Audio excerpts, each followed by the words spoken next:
तो कहते हैं प्रेम की लाली लाके, प्यार तो बोला सब बान भाइयां थे, सभी भक्तों से, समाज में वो भी कोई बगैर उपदेशी भी रिश्तेदार है, सबसे मृदु भाषा से प्रयोग करे, मीठा बोला है, प्यारा बोला है, ये तेरी लाली है, ये तेरे होठों की शोभा है। फिर कहते हैं जाप अजप्पा जप के अपना दहेज बना लिए। ओह, ये भक्ति की कमाई जो श्वास उस श्वास से ये अजप्पा जाप कहलाता है। कहते इसका जाप करके तू अपना ये दहेज बना, यानी धन जोड़ ले, जो आगे लेकर जाना है, दहेज जो अपने पति के घर लेके जाना है। पहले कुरीति थी कि जो लड़की घना धन लेकर आती थी दहेज का, उसका आदर पूरा परिवार करता था। ऐसे हमारे हम भ्रमित थे, अज्ञानता थी। तो उसी दृष्टिकोण से ये कहा गया है कि जैसे अच्छा ज्यादा दहेज लाने वाली बहु पुत्र वधू अपने ससुराल में आदर सत्कार पाती है, ऐसे ही तू डट के भजन कर, घना दहेज बना ले सत्य अजप्पा जाप का। अजप्पा जाप जप के अपना दहेज बना लिए, अनहद बाजा बाजन लागे फिर खुशी बना लिए। ओह, जैसे लड़की का पता लग गया कि आज ब्याह है, लड़की की का आज विवाह है।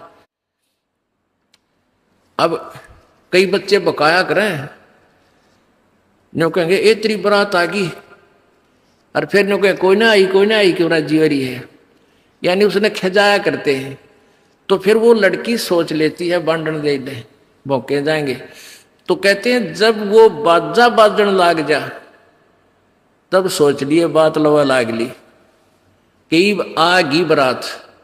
तो कहते हैं आप भक्ति जब करोगे तो आपको ऑटोमेटिकली आपके ये ऊपर के, यहां से ऊपर के हिस्से में बहुत सी आवाजें, कई प्रकार की आवाजें आने लग जाएंगी।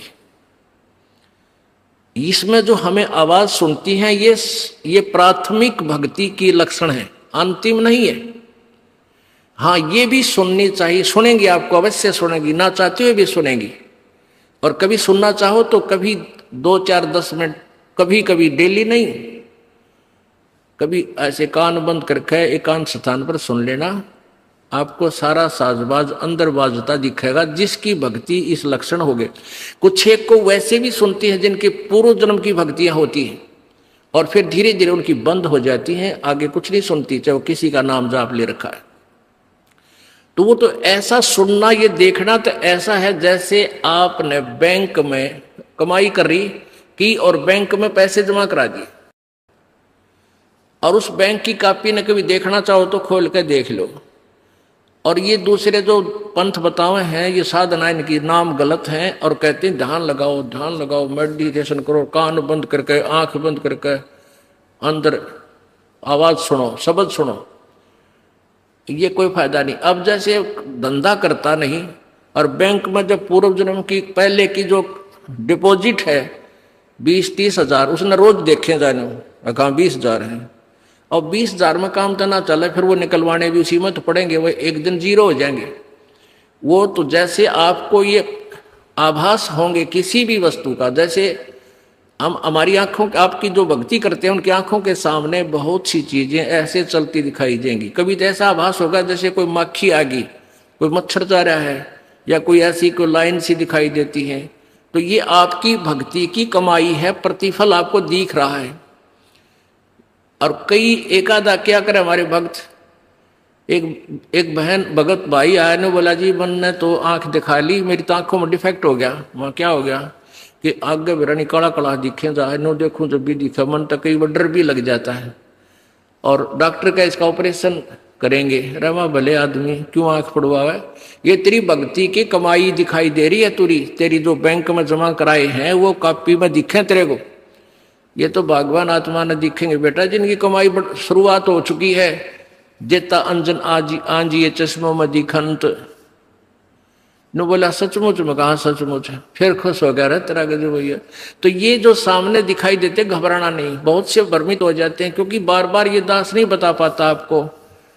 तो प्रत्येक सत्संग में आओगे तो कभी ना कभी हर पहलू पर विचार विमर्श दिया जाता है। तो घबराना नहीं है। ये आपकी आंखों के सामने कोई वस्तु दिखाई देगी, वो आप ही बताओगे, दास बताओगा तो तुम झूठ भी बोल दोगे। तो वो आपकी जितनी कमाई है वो अपने आप बढ़ती जा रही है, उसका लेवल बता रहा है। तो ऐसे अंदर आवाजें आएंगी, कई प्रकार की आएंगी, और उनमें से एक न्यारी आवाज आएगी, एक मुरली की आवाज आएगी। और वो मुरली, वो आवाज जो है, जो इसमें पिंड में जो आएगी, वो यहीं तक की है, ये महास्वर्ग तक की है। और जो वास्तविक धुन, वास्तविक जो आवाज है, वो इस अंड और पिंड से पार है, वो सतलोक में है। वो वहां जाकर आपको वो बात बाहर सुनाई देगी। यानी इस शरीर से एक जब आत्मा भक्ति से परिपूर्ण हो जाती है तो इस शरीर से बाहर भी हो जाती है। तो उसको सुनने के लिए ऐसी स्थिति आ जाएगी अपने आप, जैसे आपका शरीर यहाँ बाहर खड़े हो गए, और फिर वो आवाज आपको उस सूक्ष्म शरीर के माध्यम से सीधा कनेक्शन उस सतलोक से हो जाता है। वो परले पार वाली मुरली आवाज, वो धुन, वो झनकार अलग से सुनाई देती है। फिर सेकंड के बाद आप उसी शरीर में होते, आपको पता भी नहीं कि मैं बाहर गया या अंदर ही था। वो बहुत बाद में जाके बहुत लेटेस्ट स्टेज पे ऐसा होगा। पर ऐसा हो या ना हो, आप जैसे दास बताओ, ये खुराक खाते रहो, रोग कटेगा, ये साधना करते रहो। तो क्या बताया है, जाप अजप्पा जप के अपना दहेज बना लिए, और ये अनहद बाजा बाजन लागे, फिर खुशी मना लिए। फिर मान लिए खान तेरी भक्ति चल पड़ी, निकट लागली बात आगे लेने, यानी बरात आगी। आवे बिरहा कबीर लेने, खुश होकर चालिए, और प्रेम की बारिश होने लागे, फिर मलमल नहा दिए। जैसे आपने कल सुना था, बिना प्रेम पावे नहीं चे करोड़ समाधि ला। होय होय, जैसे सूरज के आगे बदरा ऐसे कर्म छयारे, प्रेम की पवन करे चित मंजन झलके तेज नयारे। प्रेम की पवन, परमात्मा के प्रति इतना प्यार उमड़ उमड़ का आपके हृदय में रह के, जरा सी बात मालिक की चले आंखें भरे आऊं आपकी, कुछ दिन में ऐसी स्थिति आ जाएगी। तो ये प्रेम की पवन चलेगी। जैसे सूरज के आगे बादल होते हैं तो सूर्य का प्रकाश निष्क्रिय हो जाता है, और जब हवा तेज चलती है बादलों को इधर उधर फेंक देती है, तो सूर्य का प्रकाश जो का तो सामने चमक रहा होता है। ऐसे परमात्मा और अपने बीच में, आत्मा के बीच में पाप कर्मों का गरावा यानी बादल छाया हुआ है। इस प्रेम की यानी सब भक्ति जो क्रिया आपकी होंगी, दान करता आदमी को इतनी खुशी होती है, उस दिन कोई ठिकाना नहीं। और 10 रुपये चोरी कर ले, आत्मा खुश नहीं हो सकती, चाहे 20 लाख चोरी कर ले। और 10 रुपये, 20 रुपये, 1000 रुपये, 2000 रुपये आप दान करने की चेष्टा करते हो, पहले उमंग भर लेती है, और दान करे पाछो तो न्यारी खुशी होती है। तो ये तो क्या बताते हैं, ऐसे जो सब क्रियाएं आपसे कराई जा रही हैं, इनका उद्देश्य है कि आप में इतनी विनम्रता, इतना प्योर हेरिटेड हो जाओ आप कि मालिक के प्रति जरा सी भी चर्चा चले आँखों में पानी आने लग जा, गदगद हो जा। कहते हैं प्रेम की पवन करे चित मंजन, फिर झलके तेज नयारे। तो यहाँ क्या बताया कि प्रेम की बारिश होने लगे, फिर मलमल नहा लिए। यानी ये लक्षण बता रहे हैं, एक भक्त में रह रहकर ऐसे लक्षण आ जाएंगे। एक बुढ़ा आवे मेरे पास, नाम ले रखा उन्होंने साल भर से। वो कहता है जी मैं नाम जपन लागू, मैं रोन लग जाऊं, मेरा रोना बंद कर दिया। राम तो रोना शुरू करवावा तो बंद करवाना आवे, ये तेरे भाग जाग रे भले आदमी, नो कहना शर्म आवे, लोग नो कहीं अच्छा आदमी नाम लेने लगे तो माई लोग की सुनेगा तुम्हारी सुनेगा, नो बता। तो इसे ओपन कर्मी प्राणी है, बुढ़ा आदमी 65 साल का होगा, भगवान का नाम मिल गया, पिछले संस्कार से ही होता सारा कुछ। और ईब का नाम लेने लग गया, मैं तो रोने लग जाऊं। अरे तेरा जी भगवान ये सब ने देसा रोना हमारे भगता ने, आँखें में पानी आवे, मालिक की चर्चा हो, ना द्वेष हो, ना राग उठे, ना कोई चोरी करने जी करे, ना कोई जारी करने जी करे, ना बुराई मन में आवे, ये ऐसा जो धुन लग जा। फिर कहते हैं सार शब्द का सुरमा गा लिए, जब पति न भावे।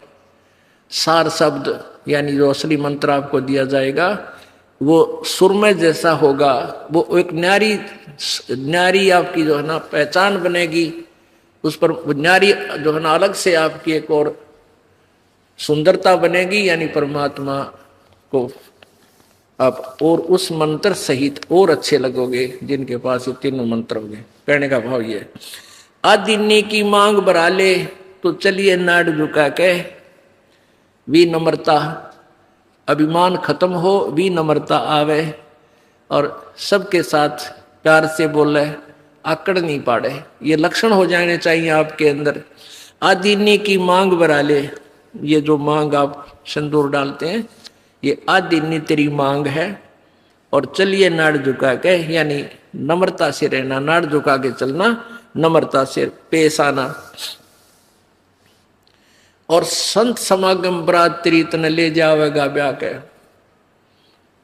अब ये सत्संग रूपी बारात है, आत्मा को यहीं से श्रृंगारा जाता है, यहीं से इसको तैयार किया जाता है, ज्ञान सुनाया जाता है। तो ये परमात्मा सत्संग में आने वाली आत्मा ही परमात्मा के पास जाएगी, यानी ये बरात वाले ही, बरात ही समझो उस मालिक की। संत समागम बरात तेरी तन ले जावेगा ब्याह के, सुरत नृत है डोली तेरी। सुरत और नृत ये आत्मा इनके साथ चलेगी, और बैठ सुन शिखर में जाकर, यानी सतलोक में जाकर बैठ जा।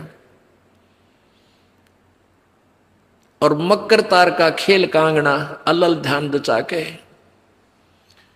अब कांगना खेलते हैं ना, जैसे यहाँ एक मोटा बांध जा, दूसरा मोटा बांध जा रहे नाड़ा, और कई गांठ ला दे, फिर नो कहेंगे पूरा देवर खोल लेगा इसने, कांगना खेल लेंगे ना खुल जा, उबरण के फंड होया करना लंबा चौड़ा सिस्टम। तो परमात्मा कहते हैं अब मकर तार का खेल कांगना, छूट ना जा आते हैं, छूट गया वो हार जाएगा। तो उस मकर तार का ऊपर से जब आत्मा यहां से चलेगी, परमात्मा कई तरीके से इसको, कहीं किसी स्थान पर किस तरीके से आपने जाना है, तो आप कई बार एक आध बार कभी ध्यान वैसे ही कुदरती लग जाता है, बैठ जाते हैं, कभी आंखें खुली है तो भी बंद हो जाती हैं। और कई बार ऐसा होगा कि एक मकड़ी के तार जैसा आपको लंबा स्ट्रेट, बहुत, उसका कोई और छोरा आप नहीं देख सकोगे, ऐसा तार सा नजर आएगा, उसको मकर तार कहते हैं। उसके साथ लग के आत्मा, जैसे मकड़ी उस तार को पकड़कर ऊपर चढ़ जाती है, ऐसे वो मकर तार का आपको दिखाई देगा जब चलेगी यहां से आत्मा संसार छोड़ के। तो एक मकर तार का मार्ग आपको मिलेगा, उसके साथ चलना, उसको छोड़ना नहीं, तो उधर नहीं जाना, नहीं तो मार खा जाएगी।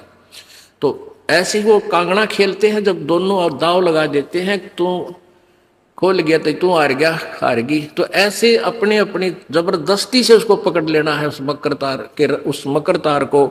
मकर तार माने मकड़ी का तार। ऐसा एक रास्ते में आपको ये गाइडलाइन होगी कि इसके साथ साथ चल, भ्रमित ना होना सतलोक जाने के लिए।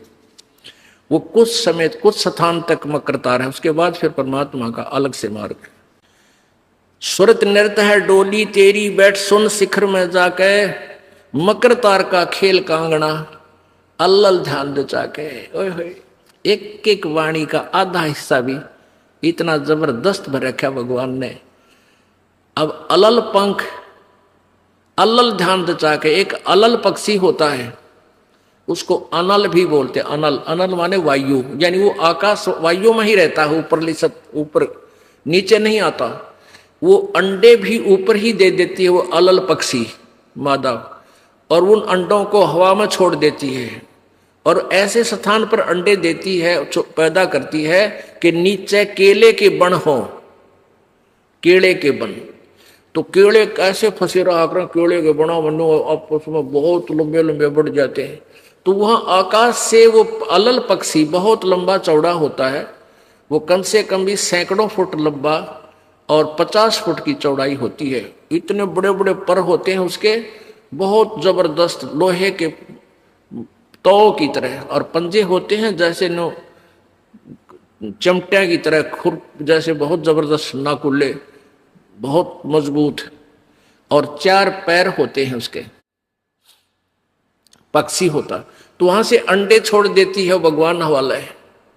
अंडे नीचे आते हैं हवा की घर्षण से, वो परवरिश को यानी वो पक जाते हैं, और केले के अच्छे भारा भारा अंडे होते हैं, वो 2-2 दड़ी के, और ऊपर तो 1-1 दड़ी के 5-5 किलो के, और ऊपर से आते ही वो केलों के पत्तों पर आकर गिरते हैं। उन केलों को तोड़ते हुए स्पीडते नीचे आते हैं। तो केलों पर गिरने से, उन केले पर गिरने से उन पेड़ों पर, तो उसकी स्पीड कम हो जाती है, और तो केले को तोड़ता हुआ वो आसानी से आकर नीचे पड़ता है और पड़ के फूट जाता है, उसमें से बच्चा निकल जाता है। वो बच्चा वहां फिर उस वन में घूमता है, फिरता है, चारा चरता है, और फिर कुछ दिनों में वो उड़ने लग जाता है, यानी परिपक्व हो जाता है, वो प्रफुल्लित हो जाता है, और वो उड़ उड़ कर देखता है, काफी दूर तक उड़ता है, फिर वापस आ जाता है, 1-2 साल तक वही रहता उस वन में। उन पक्षियों के साथ भी घूमता, अपने मित्रों के साथ जो दूसरे पक्षी होते हैं, अन्य जीव जंतुओं के साथ भी घूमता है, लेकिन उनमें उसकी मित्रता नहीं रहती है, क्योंकि उसको पता होता है कि मेरे माता पिता ऊपर हैं, यहां नहीं है। पुण्यात्मा, ये बहुत ही उत्तम ज्ञान है और छुपा हुआ ज्ञान था, ये तत्व ज्ञान है। इसको समझाने के लिए बहुत से उदाहरण आपके समक्ष पेश करने पड़ते हैं, ताकि आत्मा अपने परमात्मा की तरफ आकर्षित हो जाए। आपने कैसे रहना इस संसार में, ये अलल पंखी के अलल पक्षी के बच्चों की तरह। अब वो यहां आए, यहां आसपास उस वन में पक्षी पशुओं के साथ रह रहे हैं, लेकिन उन एक पल भी वहां जाने को नहीं बोलते कि एक बार हम उड़न जोगे हो जावा, उसी दिन भाग जावांगे यहां से, हम जवान हो जावें तो उसी समय चल पड़ेंगे। तो जब वो युवा हो जाते हैं और खूब उड़ने योग्य हो जाते हैं, तो चलते समय कहते हैं 5 हाथियों को वो पक्षी, अलल पक्षी ऐसे लटका, क्योंकि उन केड़ों के वन में हाथी के भी झुंड के झुंड होते हैं, वहां होते थे पहले समय में, तब बने नारे रे, तो वहां झुंड के झुंड हाथी होते हैं, नो एक दूसरे के सट कर चाला कर, सैकड़ों की संख्या में, कई झुंड। तो वो अलल पक्षी उनके ऊपर झपट्टा मारता है, और उसके इतने तेज वो होते हैं 1.5 फुट के पंजे, और उनको ऐसे फंसा लेता है चारों हाथियों को, 4 हाथियों में, 5 और 5वें ने नोक मुंह के साथ, कहते 5 हाथियों को उठाकर वो अलल पक्षी आकाश में चला जाता है अपने माता पिता के पास, और फिर उनका आहार लेकर जाता है, वो आहार उससे उनसे करते हैं। तो अब आप यहां आए हो, अलल पक्षी की तरह ध्यान रहे, एक पल भी वो पक्षी का बच्चा अपने माता पिता को नहीं बोलता कि मैं यहाँ का नहीं हूं, मेरे तो ऊपर है माता पिता, और जब मैं यहाँ से जब जाने जोगा हो जाऊंगा 1 मिनट में चल पड़ूंगा। तो आप उस अलल पक्षी के बच्चे की तरह यहाँ अब तैयार हो, अच्छी खुराक खाओ राम नाम की, और मजबूत हो जाओ, और चलते समय इस राम नाम की कमाई लेकर ऊपर चलेंगे। अब कहते हैं अलल ध्यान रचा के, वो पक्षी का बच्चा एक पल भी वो यहां रह ही नहीं सकता, उसको ये पता होता है, कॉमन सेंस होती है कुदरती, कि मेरे माता पिता वहां है, जिस दिन मैं यहां से जाने योग्य हो जाऊंगा एक पल नहीं रहूंगा यहां पर। तो ऐसे आपने ये हर दिन उस सतलोक में जाने का अलल पक्षी की तरह यू ध्यान लगा के वो जचा के रखनी है, इसको भूल नहीं पड़ने देना। मकर तार का खेल कांगना अलल ध्यान जचा के, और बैठ विश्वास सेज बिछा के, जो शब्द छैल आवे है। पुण्यात्मा कहे कबीर सुनो भी साधो, मैं तो हूं विश्वास में, जो क्रिया जो साधना आपको बताई जाती है, वो साधना वो है जो सब सदग्रंथों में प्रमाणित है, और वो है जिन महापुरुषों ने परमात्मा पाया, उन्होंने भी यही क्रियाएं की। तो आप एक विश्वास रूपी सेज पे, जैसे दुल्हन होती है अपने पति के इंतजार में वो बैठ जाती है, तो ऐसे ही कहते तू अपना विश्वास रूपी सेज बिछा के इंतजार कर उस परम पिता के आने की। विश्वास तेरी सेज है, यानी तेरा विश्वास है तो मालिक आवेगा, और विश्वास नहीं है तू ही वहां से चला गया कि तो फिर पति कहाँ मिलेगा। कहने का भाव ये है कि डगमग नहीं होना है,